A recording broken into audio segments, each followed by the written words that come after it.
Hello and welcome to a brand new devlog for Darkest Day, Brightest Night. Good news, people, it is done, it is complete, it is functional. It is not entirely optimized, it is not precise as I wanted it to be, but screw that. Screw that. Optimization?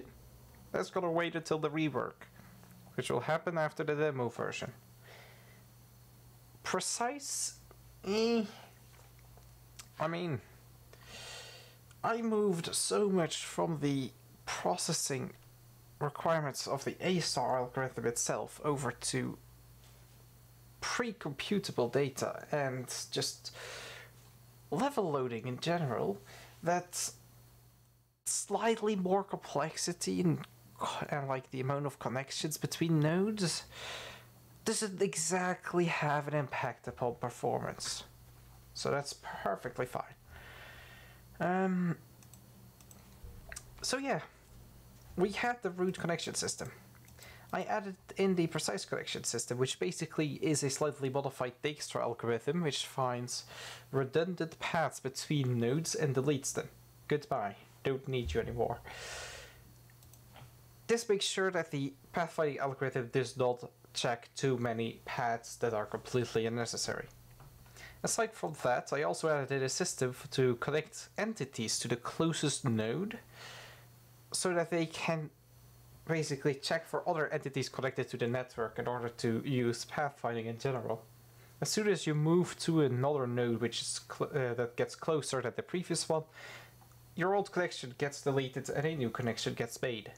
This only needs to run every this does need to run every game tick, but this is rather performant, so it has no actual performance impact whatsoever. This also means that every time you reconnect, you can put in a trigger to recalculate the paths calculated by your A-star algorithm, which means A-star does not need to run at runtime. It does not need to run every game tick. I mean, that is actually amazing. Once a path is calculated, you simply check, and whenever your opponent connects to a new node, or the target rather, only then do you need to rerun your pathfinding algorithm. Pathfinding algorithm itself is pretty standard. The only difference is that it does not have a closed list of nodes that it has visited before. Normal A-star does have that, it does not revisit nodes.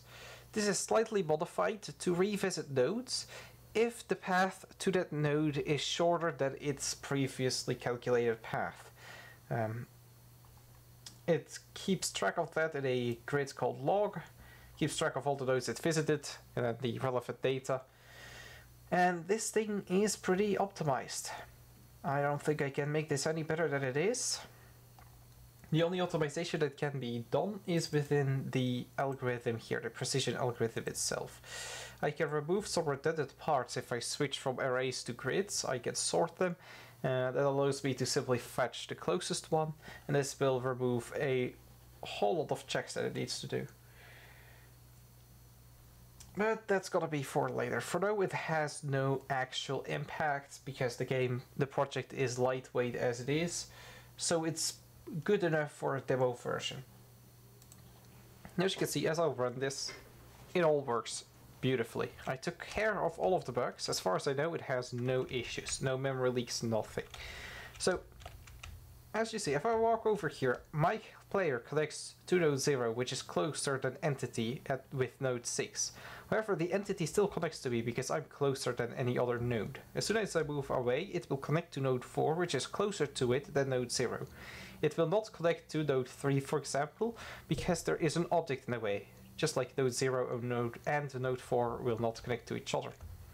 The red path indicates the path found by A-star, which will change every time I switch between nodes, and it will keep finding the shortest path between me and the entity. I need to change velocity a little bit so that wall jumping is a bit smoother. As you can see here, as soon as there is a connection of eyeballs, there's no object in the way, it will connect to me rather than the node, because my connection point is currently at my center bottom. If I move over and put the object in between, it will connect and then create a path from its connected node to my location. Doesn't matter where I go, the path simply follows, always shortest path. And it is completely automated. I can add hundreds of nodes in this level, and it will find the shortest path amongst those nodes, automatically calculate if there is a path when the level is being generated, and it is absolutely amazing. So next thing I'll be doing the next couple of weeks is working on enemy AI, having them move along the path that's being generated for them and have them attack the player through sequences.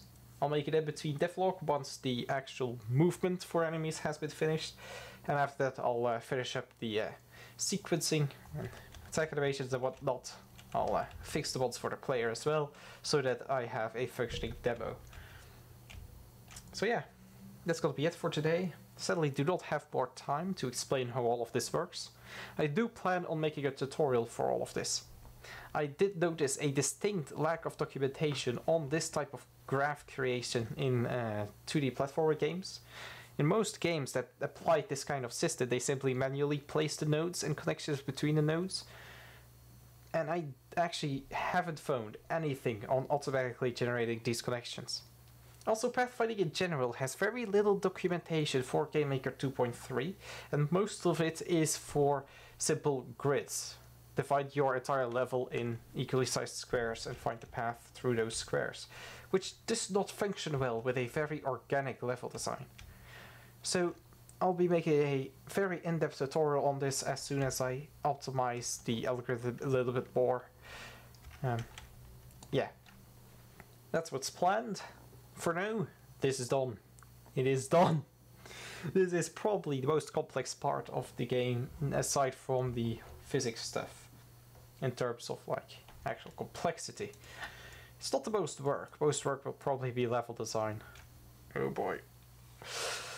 Yeah. Eventually I'll be able to make a system to generate the nodes automatically, but that's for in the future when I actually start working on level design. Yeah, that's gonna be it for today.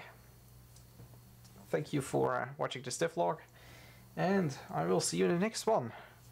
No idea when that will be. Hopefully soon. Hopefully this thing keeps functioning the way it should be.